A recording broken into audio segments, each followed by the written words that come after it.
Como calcular derivadas parciais de uma função de duas variáveis? Vamos fazer um exemplo aqui calculando as derivadas parciais de primeira ordem dessa função que está aqui. Vamos lá. Vamos calcular primeiramente a derivada parcial de primeira ordem em relação a x da função f.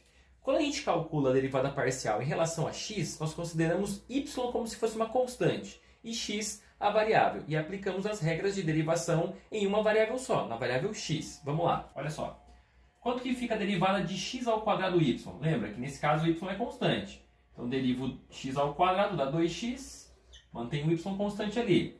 Mas aqui eu tenho y, uma constante, vai ficar aqui. Derivo seno de xy. Aqui tem que usar a regra da cadeia, né? Derivada do seno é o cosseno de xy e multiplica pela derivada do de dentro. Derivada de xy em relação a x é y, é somente a constante. Então, nós temos que a derivada em relação a x é 2xy mais y ao quadrado cosseno de xy.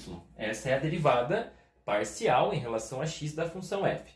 Vamos fazer agora a derivada parcial em relação a y, de primeira ordem ainda, né? Vamos lá. Aqui nós temos a derivada de x ao quadrado y em relação a y. Então, isso vai dar apenas x ao quadrado mais... Olha só, temos aqui uma função de y e aqui outra função de y, um produto. Então aqui eu tenho que usar a regra do produto.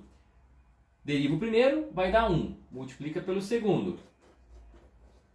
Mais, copia o primeiro, deriva o segundo. E vai ter que usar a regra da cadeia também, porque tem um xy ali dentro, né? Lembrando que aqui o x é constante e o y é variável.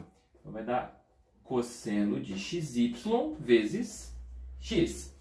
Escrevendo isso aqui um pouquinho melhor, x ao quadrado mais seno de xy mais xy cosseno de xy. Essa é a derivada em relação a y da função f.